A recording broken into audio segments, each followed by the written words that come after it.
Welcome to my channel. Try to hear the latest story. My name is Brock, 34 years old, and a software engineer who just wanted a normal Sunday dinner with family. Instead, I got the moment that would finally break 20 years of favoritism. When my dad proudly declared my younger brother Troy was the only hard-working one among us, everyone nodded in agreement. They had no idea I had been secretly covering Troy's $3,500 monthly rent for years. One calm statement from me changed everything. Before I tell you how this family drama unfolded, let me know where you're watching from, hit that like button, and subscribe for more real-life stories. Growing up in a middle-class neighborhood in Harrisburg, Pennsylvania, shaped more than just my childhood memories.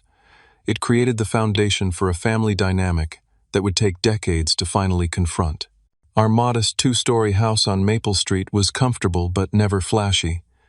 Dad always made sure we knew the value of a dollar. My father, Martin, built his reputation as the tough but fair foreman at the local manufacturing plant. He worked there for 32 years, climbing from the assembly line to management through sheer determination and grit. His calloused hands and perpetual 5 o'clock shadow became symbols of what he considered real work. My mother, Diana, balanced her part-time nursing career with maintaining our household, her gentle nature often softening Dad's hard edges when necessary. Then there was Troy, my younger brother by 4 years. From the moment he arrived, something changed in our family. Troy inherited Mom's bright blue eyes and Dad's strong jawline, creating a magnetic charm that seemed to pull everyone into his orbit.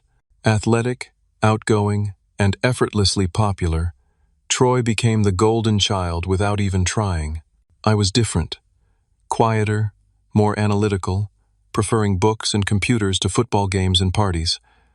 My brown hair and average build never turned heads like Troy did, but what I lacked in natural charisma, I made up for in determination and intelligence. While Troy collected trophies for sports, I collected academic achievements and scholarships. Yet somehow, these always seemed less impressive to my parents. Troy scored the winning touchdown. Dad would announce to everyone at church or family gatherings, beaming with pride. My perfect SAT scores or coding competition wins would merit a brief Brock is doing well with his computer stuff before the conversation shifted back to Troy.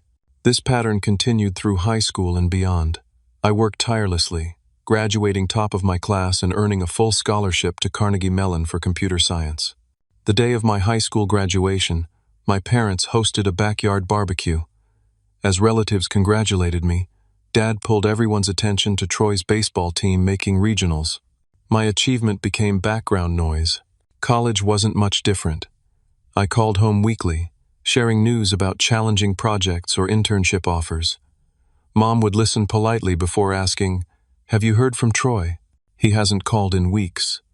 Troy had dropped out of community college after 3 semesters, claiming it wasn't his scene. Instead of concern, my parents showed understanding. "College isn't for everyone," Dad would say. "Troy's got street smarts." While I was building my career step by careful step, Troy bounced between bartending, sales jobs, and get-rich-quick schemes. Each new venture was met with enthusiastic support from our parents, regardless of how the previous one had failed.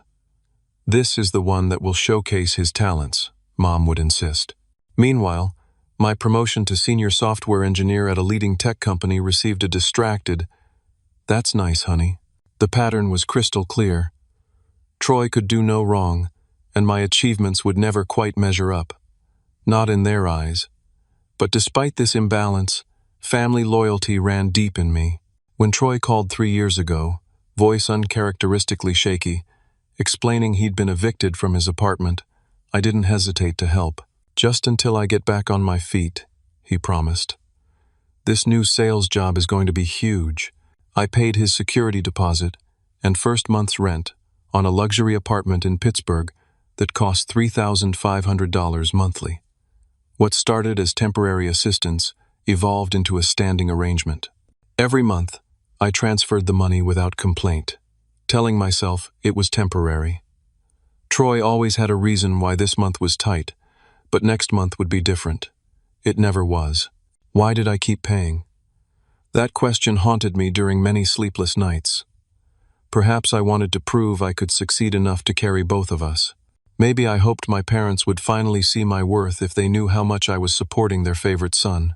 Or possibly, I simply couldn't bear watching my brother fail, knowing how much it would hurt our parents. Whatever the reason, I kept the arrangement secret. Troy certainly never mentioned it to our parents, preferring they believe he was thriving on his own merits. And I never corrected their assumption that my brother was standing on his own 2 feet while I was just playing with computers. The dynamic was painful but familiar. Until that Sunday dinner changed everything. The week before the infamous Sunday dinner had been particularly successful for me. After 6 months of intense work, my team had finally launched the security protocol that would become the cornerstone of our company's newest platform. The CEO personally sent an email congratulating us, mentioning me by name. My team had celebrated with champagne and an impromptu happy hour. I felt validated professionally in a way that contrasted sharply with my family experience. That same week, I received a frustrated text from Troy. Got let go again. Total BS. Boss had it in for me from day one. This marked his 3rd job loss in 8 months. Each followed the same pattern: initially enthusiastic reports about his amazing new opportunity, then gradual complaints about unfair treatment, culminating in an inevitable termination that was never, according to Troy, his fault. Despite this setback, Troy remained confident. No worries, though. Got something major lined up. Potential 6 figures. The familiar pattern continued, but I had learned not to question his optimism directly. It only led to defensive arguments and accusations that I didn't believe in him. Sunday arrived with perfect spring weather, the Pennsylvania suburbs showcasing their best features. Dogwoods and cherry trees bloomed along the streets of my parents' neighborhood. The familiarity of the drive brought mixed emotions, comfort, mingled with a creeping dread about the inevitable family dynamics waiting for me. I arrived precisely at 2 o'clock, as requested by Mom. Troy's sleek sports car already occupied the driveway, forcing me to park on the street. A small thing, but somehow symbolic of our relationship.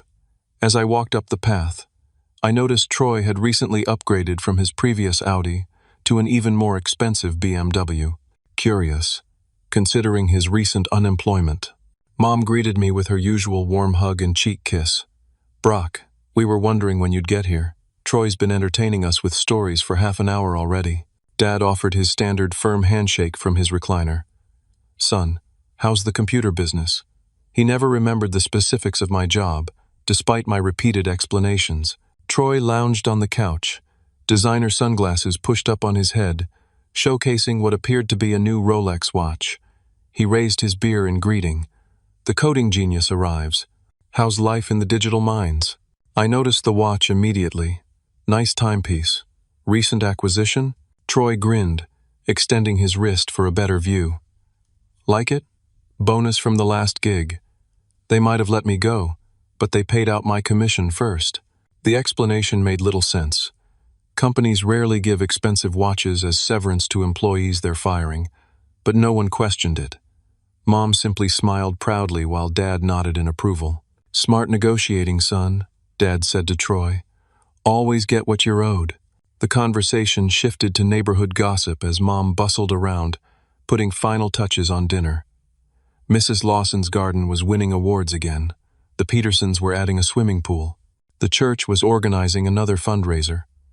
Through it all, Troy dominated the conversation, with my parents hanging on every word. When Mom mentioned I looked tired, Troy jumped in before I could respond. He's probably been up all night playing those computer games. You still do that, right, bro? I hadn't played video games seriously since college, but correcting him seemed pointless. Just finishing a major project at work. It launched successfully this week. That's nice, honey, Mom said, barely listening. Troy, tell your father about that connection you made with the regional sales director. Troy launched into an elaborate story about impressing a top executive at a charity golf event. The tale grew more impressive with each detail: exclusive club access, celebrity sightings, job offers extended on the spot.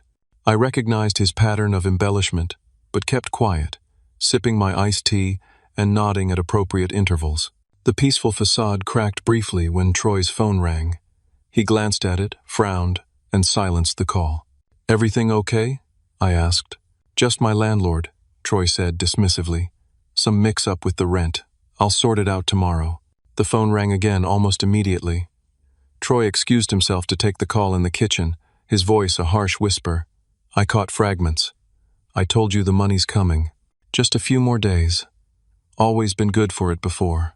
When he returned, his easy smile seemed forced. No one else appeared to notice, but years of watching my brother had made me fluent in his tells. The slight tightness around his eyes, the way he drummed his fingers on his thigh. Troy was worried. "Everything okay?" Mom asked, arranging a platter of deviled eggs. "Perfect," Troy assured her. "Just a misunderstanding about an amenity fee. They try to squeeze every penny they can." Mom clucked sympathetically. "These landlords today are just terrible. In our day, a handshake meant something." Dad nodded sagely.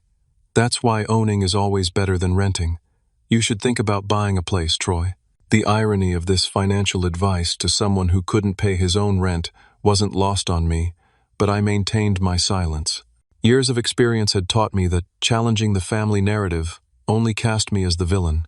As Mom called us to the dining room, I felt the familiar tension building in my chest. The beautiful table setting, the careful arrangement of Dad's favorite dishes, the family photos watching from the walls, all elements of a perfect family dinner.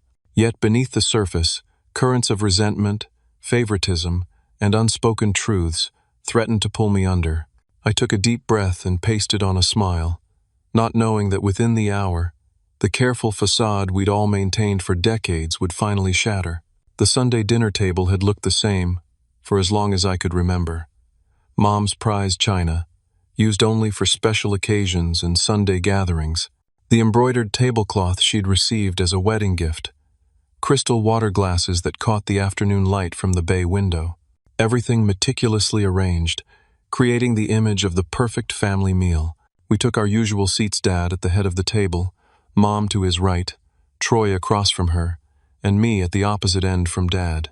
The physical distance between my father and me seemed appropriate, mirroring the emotional space that had always existed.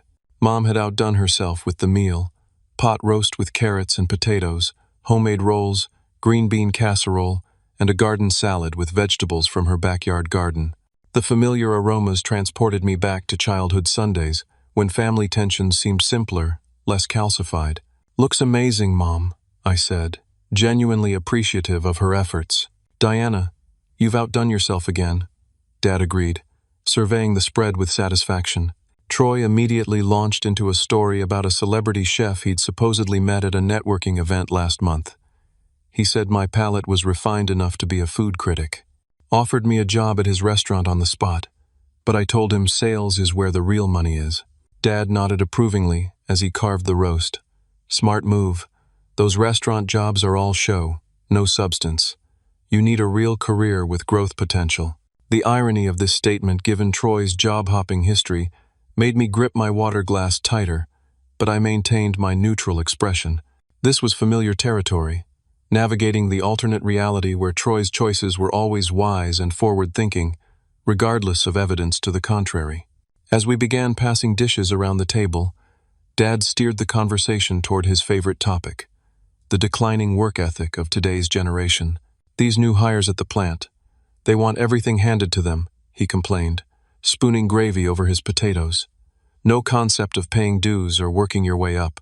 First sign of criticism, they're ready to quit." "It's that participation trophy mentality," Troy chimed in, always quick to align with Dad's perspective. "Everyone thinks they deserve recognition just for showing up." I had to bite my tongue at this, coming from someone who hadn't shown up consistently to any job for more than 6 months. "Not like when we were coming up," Dad continued, warming to his theme. "We understood the value of hard work, putting in the hours, making sacrifices." Mom nodded along, always his most loyal audience. "Martin worked so many double shifts when you boys were little, never complained once." Dad pointed his fork at Troy. "This one gets it. Always hustling, always networking, making things happen instead of waiting for opportunities." Troy basked in the praise, straightening his shoulders. Just following your example, Dad. The conversation continued in this vein through the appetizers and into the main course. Troy shared an elaborate tale about his recent job interview with a Fortune 500 company, complete with the CEO personally sitting in and being so impressed, he offered Troy a corner office. They're creating a special position just for me, Troy explained, helping himself to a second serving of pot roast, Director of Strategic Client Acquisition. Starting salary would blow your mind. That's my boy, Dad beamed, clapping Troy on the shoulder. Always aiming high. When do you start? I asked mildly. A flicker of annoyance crossed Troy's face. Still negotiating details. You know how these things go, contracts, benefits packages. Could be another couple weeks. Mom turned to me with her obligatory interest. And how are things with your work, Brock? Still at the same company? The question carried its usual subtle diminishment, as though staying with one employer for 8 years represented a lack of ambition rather than stability and advancement. Yes, still there. We just launched a major security protocol that— Security? Like guards and cameras? Dad interrupted, his confusion genuine. No, digital security. Protection against hackers and— Speaking of security, Troy interrupted, my new company has hired former FBI cybersecurity experts, cutting-edge stuff. And just like that, the conversation was redirected back to Troy's fictional career triumphs.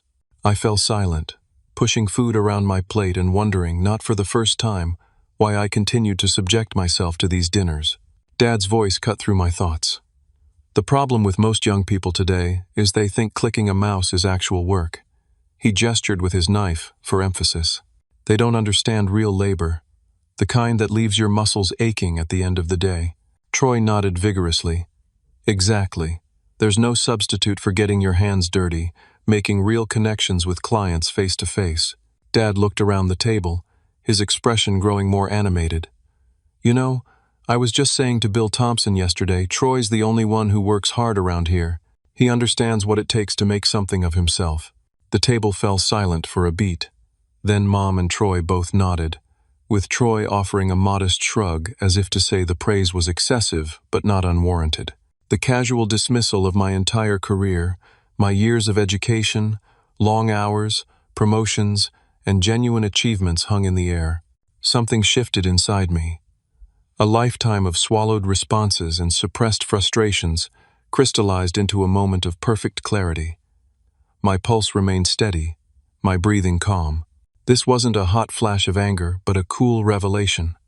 I was done enabling this family fiction. I set down my fork deliberately, making eye contact with my father across the table.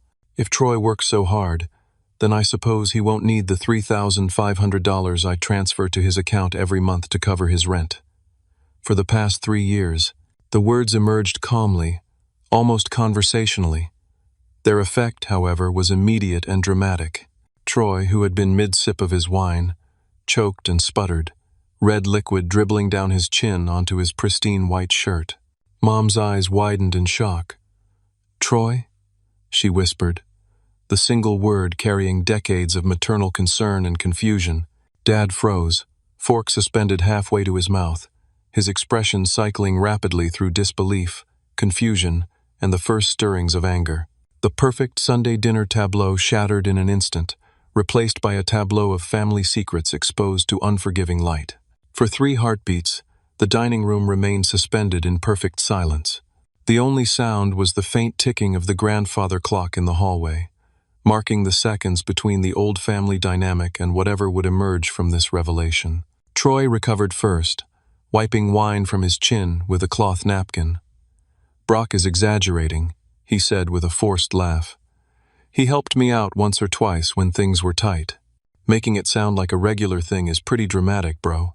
I maintained eye contact with my father, whose complexion had darkened to a concerning shade of red, every month for 3 years.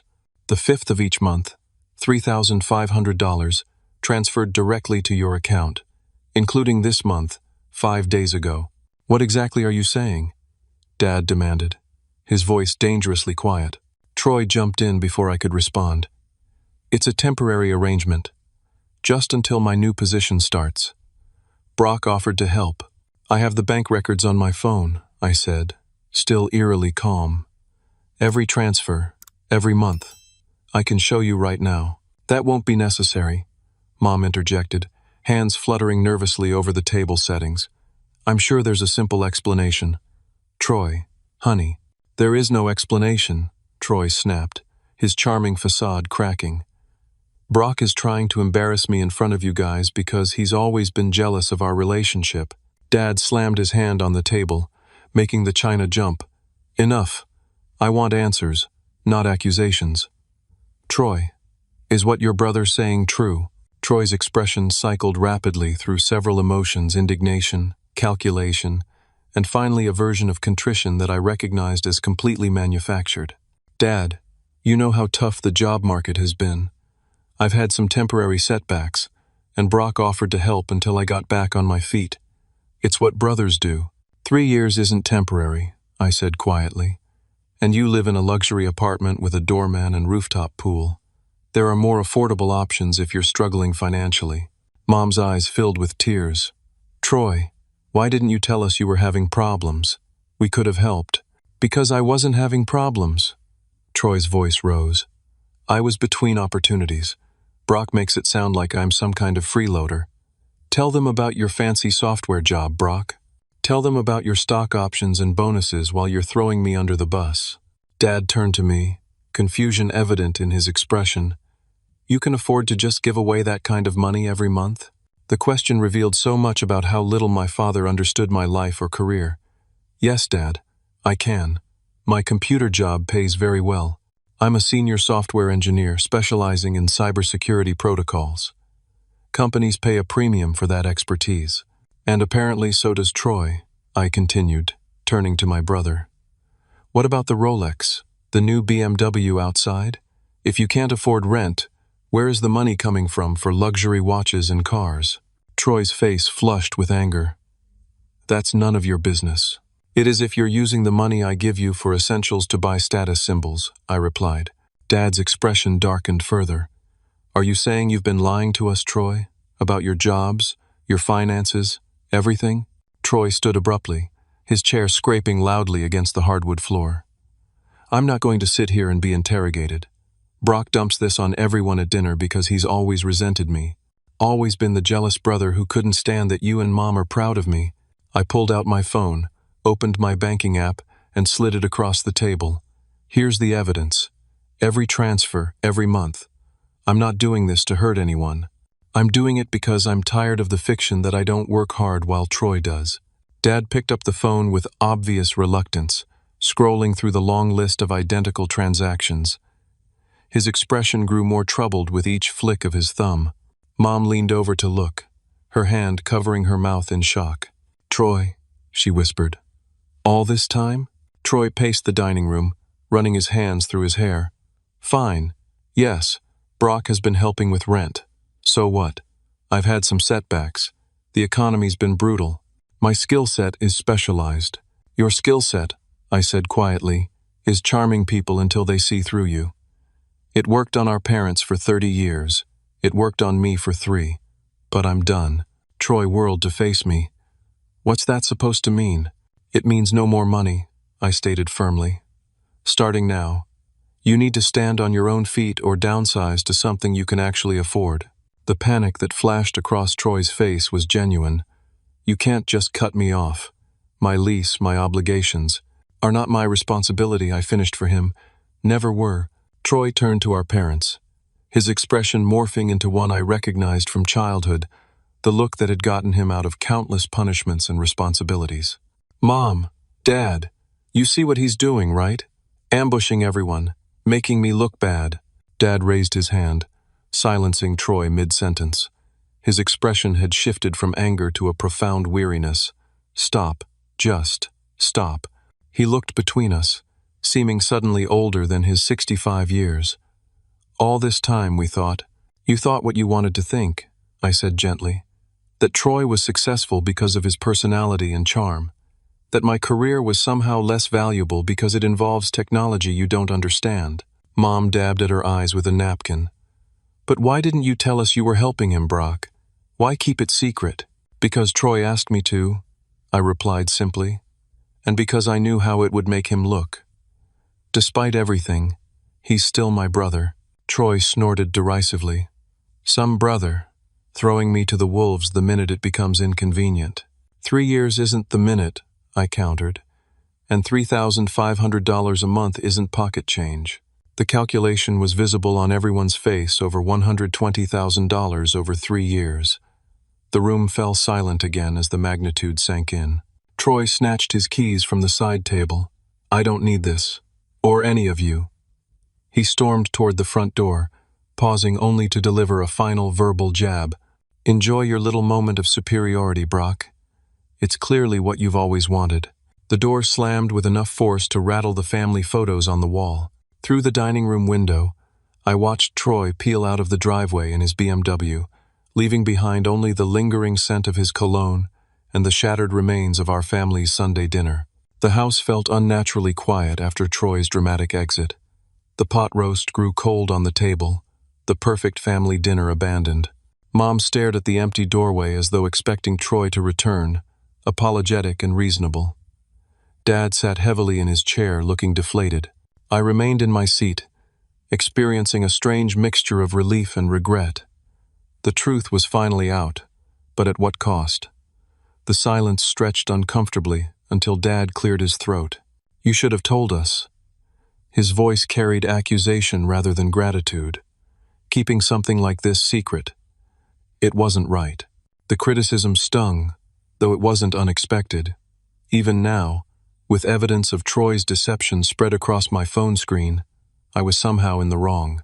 Would you have believed me? I asked quietly. Or would you have assumed I was exaggerating to make Troy look bad? Mom began gathering plates, her movements jerky and agitated. We always listened to you, Brock. You didn't give us a chance. I've tried talking about Troy's behavior for years, I reminded her gently. Every time, the conversation gets redirected, or I'm told I'm being too hard on him. Dad pushed back from the table, his chair legs scraping harshly against the floor. This isn't about ancient history. This is about you letting your brother dig himself into a financial hole instead of coming to us. The familiar pattern was reasserting itself, my actions under scrutiny, while Troy's remained beyond criticism. I took a deep breath, determined to break the cycle. Dad, Troy is 30 years old. He's not a child who needs protection from consequences. He chose a lifestyle he couldn't afford and manipulated me into subsidizing it. That stops now. So you're just cutting him off? After dangling him out to dry in front of us? Dad's voice rose. That's how you handle family matters? The unfairness of this characterization made my chest tighten. I didn't dangle him out to dry. I stated a fact in response to your claim that Troy is the only hard-working member of this family. A claim that is demonstrably untrue. Dad waved his hand dismissively. You know what I meant. Troy works with people, makes connections, real-world skills. And I don't? I stood now, my patience finally exhausted. My career requires intense problem-solving, collaboration with international teams, and the ability to anticipate threats most people can't even comprehend. Just because you don't understand what I do doesn't make it less valuable or demanding. Mom returned from the kitchen, wringing her hands. Please stop arguing. This isn't helping anyone. You're right, I agreed, gathering my phone and jacket. Which is why I'm leaving. I think we all need time to process. Running away won't solve this, Dad said, his tone shifting from anger to something closer to concern. Neither will pretending it didn't happen, I countered. Troy has been lying to both of you for years about his financial situation. He's been using my money to maintain a facade of success. Those are facts that won't disappear if we ignore them. I moved toward the door, pausing only to kiss Mom's cheek. I love you both, but I can't keep participating in the family fiction that Troy is perfect and I'm somehow lacking. Mom caught my arm, her eyes pleading. Brock, wait. Your father didn't mean... He did, I said gently. He always does. That's the problem. Troy scored the winning touchdown. Dad would announce to everyone at church or family gatherings, beaming with pride. My perfect SAT scores or coding competition wins would merit a brief Brock is doing well with his computer stuff, before the conversation shifted back to Troy. "I'll call you tomorrow," I promised Mom, extracting myself from her grip, after everyone's had a chance to calm down. The drive home felt surreal. Spring sunshine illuminated the suburbs in golden light that seemed at odds with the emotional storm I'd just weathered. My phone buzzed repeatedly with texts from Troy alternating between angry accusations and desperate pleas. "How could you ambush me like that? My landlord is threatening eviction. You know I'll pay you back when my new job starts. Answer your phone." I silenced the notifications, needing space to process my own feelings. The relief of finally speaking the truth mingled with anxiety about the family rupture I'd caused. Had I handled it poorly? Should I have continued the charade to keep the peace? No. The realization came with surprising clarity. Enabling Troy wasn't helping him. It was merely postponing his inevitable reckoning with reality. And subjecting myself to continued dismissal of my own worth was a form of self-betrayal I could no longer accept. Dad remained silent, his expression unreadable. Decades of family dynamics hung in the air between us, too complex to untangle in one explosive afternoon. My apartment felt like a sanctuary after the emotional battlefield of my parents' house. Clean lines, modern furniture, floor-to-ceiling windows overlooking the city. A space that reflected my actual success, not borrowed status symbols or exaggerated claims. I poured myself a glass of whiskey and sank onto the couch, feeling strangely at peace despite the family chaos. The first night after my revelation brought the best sleep I'd had in years. No middle-of-the-night anxiety about Troy's next financial emergency. No simmering resentment about my parents' persistent favoritism. Just the quiet certainty that I'd finally stood up for my own truth. Morning brought a flood of missed calls and texts. Mom pleading for reconciliation. Dad demanding we sort this out like men. Troy alternating between threats and bargaining. I responded only to Mom, promising again to call later when emotions had cooled. Work provided welcome structure and distraction.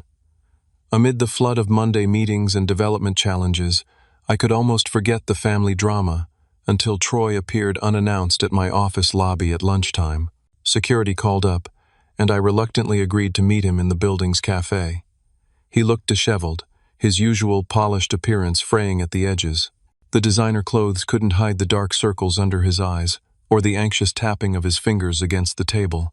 "You've ruined everything," he hissed as soon as I sat down. Dad's been calling me non-stop, demanding explanations. Mom's crying. "Are you happy now?" "This isn't about making anyone unhappy," I replied evenly. "It's about honesty, something that's been missing from our family dynamic for too long." Troy leaned forward, lowering his voice. "Listen, my landlord is serious about eviction. I need this month's payment, and then we can talk about changing our arrangement." The familiar manipulation attempt was so transparent it almost made me laugh. "There's no more arrangement, Troy. I'm done. You can't just cut me off without warning." His voice rose, drawing glances from nearby tables. "I've been warning you for months that this situation wasn't sustainable," I reminded him. "You chose not to listen." Troy's expression shifted, anger giving way to the charming persuasiveness that had served him so well. "Brock, come on. We're brothers. Family helps family. I've hit a rough patch, but this new job is going to change everything." "Is there actually a new job?" I asked directly. His hesitation told me everything. "There are several promising leads," he hedged. "Then pursue those leads from an apartment you can actually afford," I suggested. "There are plenty of decent places for half what you're paying now." "You expect me to live in some dump?" Troy looked genuinely appalled by the suggestion. "What would that say about my professional standing?" "It would say, you're living within your means," I replied. "Something most adults manage to do." Troy's charm evaporated, replaced by cold anger. "You've always been jealous, always resented that people actually like me, while you hide behind your computers. This is your petty revenge." I stood, gathering my things. "Think what you want. The money stops now. How you handle that reality is up to you." As I walked away, Troy called after me. "Dad's coming to your place tonight. He thinks we can work this out." I paused, turning back. "Did he suggest you get a job and pay your own rent? Or is his solution for me to keep bankrolling your lifestyle? Troy's silence was answer enough. Some patterns were harder to break than others, but I was determined that mine, the pattern of enablement and self-diminishment, ended now. The knock at my apartment door came at precisely 7 o'clock that evening. Dad stood in the hallway, looking uncomfortable in the upscale building. His work jacket seemed out of place against the modern decor, a visual reminder of our different worlds. "Your doorman almost didn't let me up," he said by way of greeting. "Had to show ID and everything." "Security is thorough here," I replied, stepping aside to let him in. "Can I get you something to drink? Coffee? Beer?" Dad surveyed my apartment with poorly concealed surprise. The open floor plan, high-end kitchen, and view of the city skyline clearly exceeded his expectations of what my computer job could provide.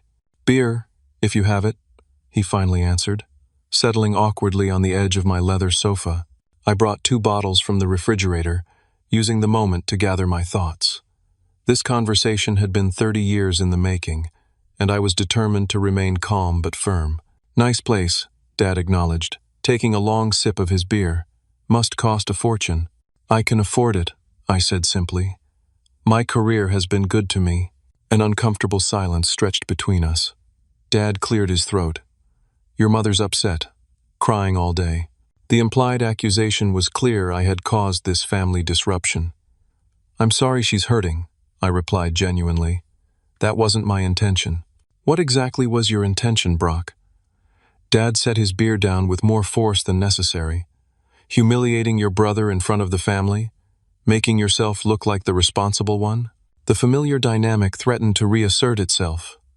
Troy the victim, me the aggressor. I took a deep breath before responding. My intention was to finally address the truth about our family dynamic. "You claimed Troy was the only hard-working one among us. That wasn't true, and I was tired of pretending it was."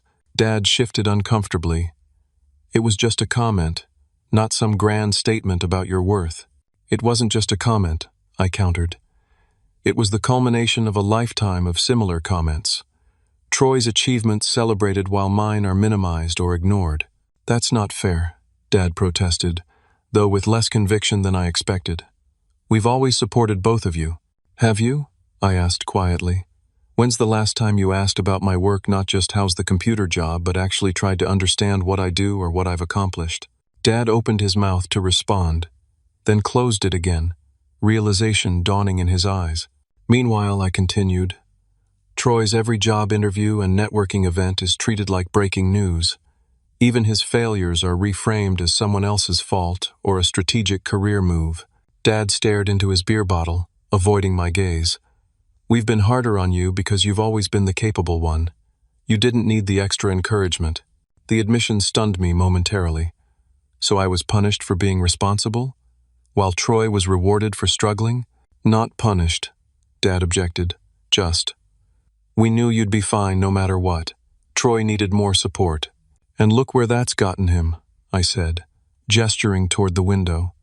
30 years old and unable to pay his own rent, lying about jobs and success. Dad's expression hardened.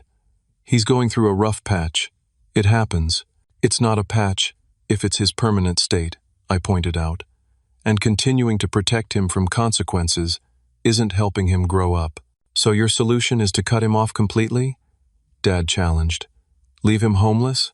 "My solution is to stop enabling behavior that keeps him dependent and immature," I clarified. "Troy has options. He can get a job, a real job, not the fantasy executive positions he invents. He can move to an apartment within his means. He can ask his parents for help instead of hiding his situation from you while taking my money." Dad fell silent, the truth of my words seemingly sinking in. When he spoke again, his voice carried less certainty. He said, "You promised to help him until he got back on his feet." "That was 3 years ago," I reminded him. "At what point do we acknowledge he's choosing not to stand up?" The conversation continued for hours, circling through family history, misunderstandings, and deeply entrenched patterns. Dad's perspective began to shift, not dramatically, but perceptibly. By the time he left, sometime after midnight, there was a tentative bridge forming between our different realities. I can't promise your mother will see things your way, he warned at the door. She's always been protective of Troy. I'm not asking anyone to take sides, I assured him. Just to see the whole picture, not just the parts that fit the family narrative. Dad nodded, looking tired but thoughtful. For what it's worth, he said gruffly, whatever you do with computers, you must be damn good at it. Coming from him, it was high praise indeed. The next day brought a tearful phone call from Mom, oscillating between demands that I continue helping Troy and recognition that the situation couldn't continue as it had been. He says he'll be evicted by the end of the month, she fretted.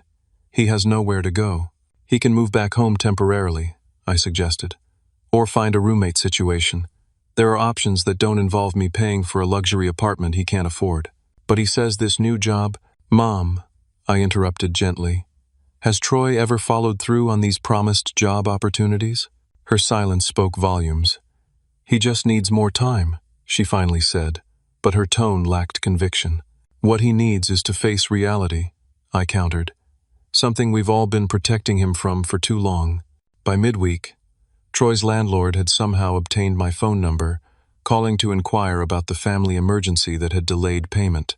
The conversation revealed more of Troy's deceptions. He had apparently told the management company I was a guarantor on his lease, something I had never agreed to. I'm afraid there's been a misunderstanding, I informed the property manager.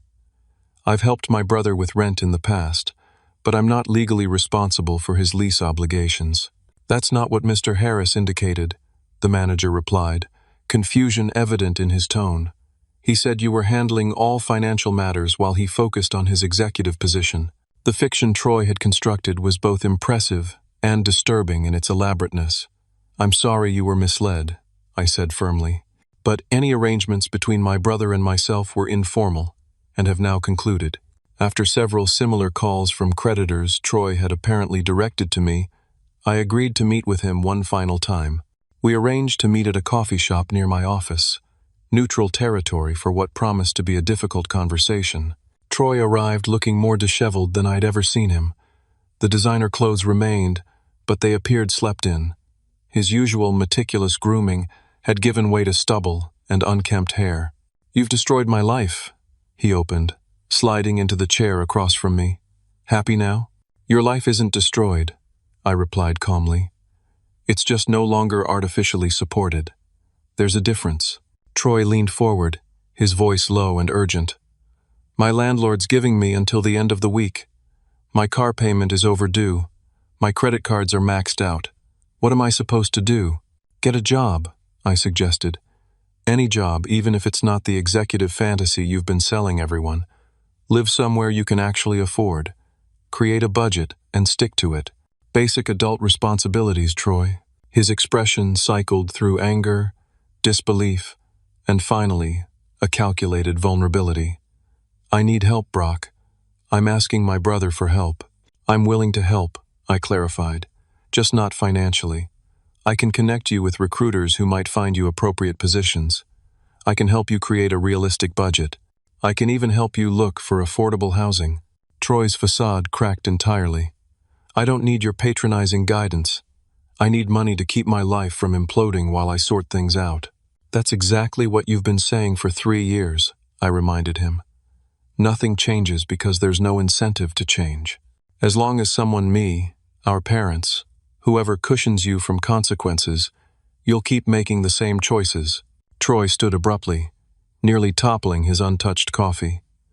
You think you're so superior with your fancy apartment and big salary. You've always judged me. Always thought you were better. I don't think I'm better than you, I said truthfully. I just made different choices. Choices that led to financial stability and independence. Whatever helps you sleep at night. Troy spat, storming toward the exit. Don't expect to be welcome at Mom and Dad's anymore. You've made your choice. Despite his dramatic proclamation, Mom called that evening to invite me to dinner the following Sunday. Just the 3 of us, she clarified. Troy's, taking some time to figure things out. The week concluded with an unexpected development. Troy's landlord called again, this time with a different tone. Your brother has agreed to vacate the apartment by month end, he informed me. He's requested the security deposit be returned directly to you as partial repayment. The gesture, small though it was, suggested a possible shift in Troy's perspective. Maybe, just maybe, reality was finally breaking through the carefully constructed fiction he'd maintained for so long. When Sunday arrived, I drove to my parents' house with mixed emotions. Hope for a new family dynamic, tempered by the knowledge that deep-seated patterns rarely change overnight.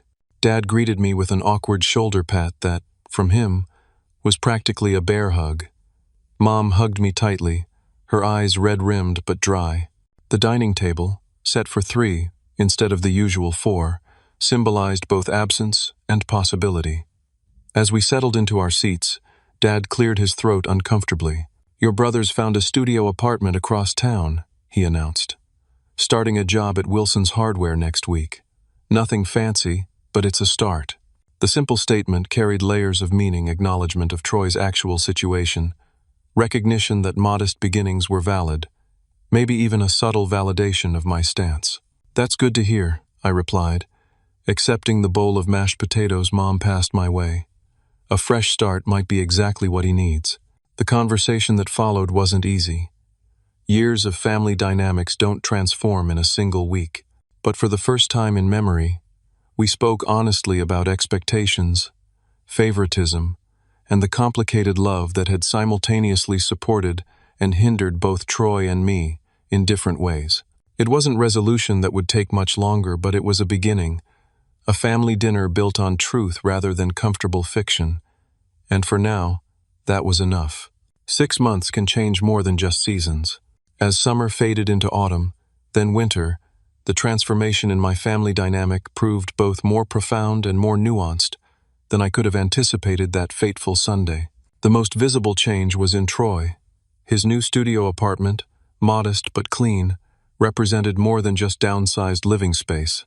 It reflected a gradual acceptance of reality over fantasy, substance over appearance. The entry-level position at Wilson's Hardware had evolved into assistant manager after 3 months of consistent performance, not the executive title he once fabricated, but a legitimate achievement he'd earned through actual effort. "The owner says I have a knack for customer service," Troy told me during one of our now monthly coffee meetings. "Says I could manage my own store eventually if I stick with it." The hint of genuine pride in his voice was new satisfaction derived from earned recognition rather than charm and deception. He'd even started community college courses in business management, attending night classes after work shifts. "It's basic stuff," he'd explained with uncharacteristic humility, "but I figure I should understand the fundamentals if I want to move up." Troy still struggled with financial management. Old habits of impulse purchases and status seeking hadn't disappeared entirely, but he'd accepted my help in creating a realistic budget and, more surprisingly, mostly adhered to it.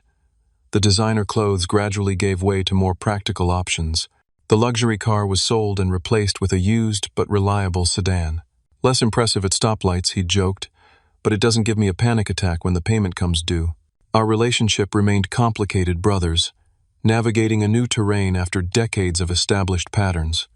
Some conversations still ended in defensive posturing or old resentments surfacing, but increasingly, we found common ground as adults rather than competitors for parental approval. The changes with our parents evolved more gradually. Mom initially maintained divided loyalty, defending Troy's past behavior while cautiously acknowledging my perspective. Dad's transformation proved more surprising. His lifetime of valuing traditional work had slowly expanded to include appreciation for different types of contribution and success. "Read an article about cybersecurity last week," he mentioned during a phone call.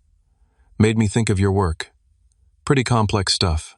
Such comments, small but meaningful, represented seismic shifts in our relationship.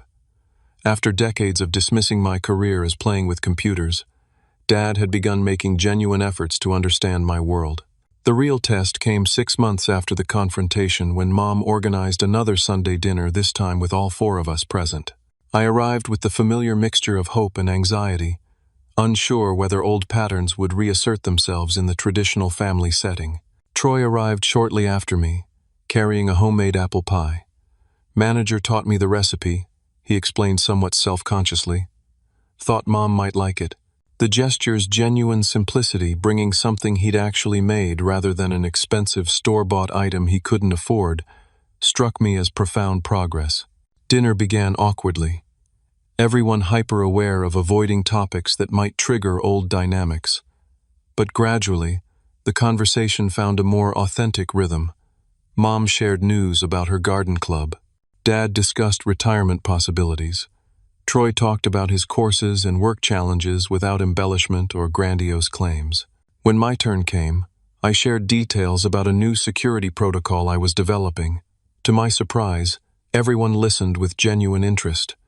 Dad asked relevant questions. Mom remarked on my obvious expertise. Troy even suggested a potential application I hadn't considered. "You always were the smart one," he acknowledged without the bitter edge that would have accompanied such a statement in the past. "Different kinds of intelligence," I countered. "Your people skills are something I've never mastered." The exchange, simple but honest, exemplified our evolving dynamic, acknowledging differences without hierarchical judgment. After dessert, Dad cleared his throat in the way that always signaled a prepared statement.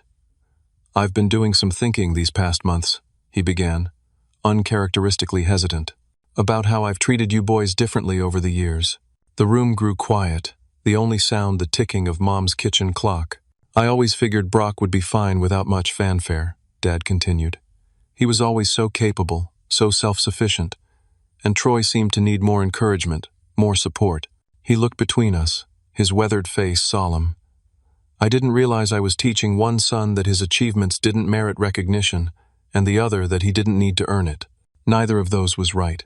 The simple acknowledgement, free from excuses or deflection, felt like a key turning in a long-locked door. Mom reached across to squeeze Dad's hand, her own eyes damp with recognition. "We're not perfect parents," she added softly, "but we're trying to learn too." That evening marked not an ending, but a new beginning. A family slowly rebuilding on foundations of honesty rather than comfortable illusions. The process wasn't always smooth. Old habits sometimes resurfaced in moments of stress or conflict. But the trajectory remained hopeful. For me, the experience brought unexpected personal growth beyond family relationships, standing up for my truth that Sunday had rippled outward into other areas of my life. At work, I began speaking up more in meetings, advocating for my ideas rather than letting more assertive colleagues claim credit. In friendships, I established clearer boundaries, no longer automatically assuming the supportive role without reciprocation. Most significantly, I learned that speaking truth didn't necessarily destroy relationships. Sometimes it transformed them into something healthier, more authentic. The family fantasy I'd feared shattering had already been fractured by its own contradictions. Truth, however uncomfortable initially, provided the only viable foundation for genuine connection. Troy's journey proved equally instructive. Without the safety net of my financial support and our parents' unwavering approval, he'd been forced to develop authentic competence and self-sufficiency.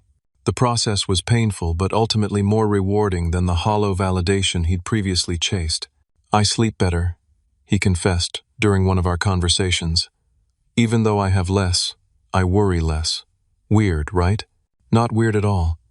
Living within reality, however modest, brings a peace that fiction, however grand, never can. As winter gave way to spring, our family continued this careful, imperfect reconstruction. The Sunday dinners resumed their regular schedule, now with new traditions, honest conversations, shared responsibilities, and recognition of each person's actual contributions rather than projected ideals. The transformation wasn't magical or complete. Troy still occasionally slipped into exaggeration when describing future prospects. Mom sometimes defaulted to protective coddling.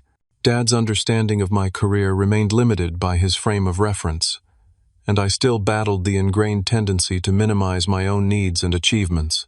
But the direction was clear toward greater authenticity, mutual respect, and balanced relationships. The painful confrontation that Sunday had been not an ending but a beginning, the necessary disruption of patterns too rigid to bend without breaking. If you're caught in similar family dynamics, trapped in assigned roles that no longer fit, enabling behaviors that harm rather than help, or silencing your truth to maintain a fragile peace, I hope my story offers some encouragement. Speaking your truth may cause temporary disruption, but the alternative is permanent disconnection from your authentic self and from the possibility of genuine relationship with others. Have you ever had to choose between comfortable fiction and difficult truth in your family? What was the outcome? I'd love to hear your experiences in the comments below. If this story resonated with you, please like, subscribe, and share with someone who might need permission to speak their own truth today. Thank you for listening to my journey, and remember, family healing begins with honesty, however uncomfortable the initial conversation might be.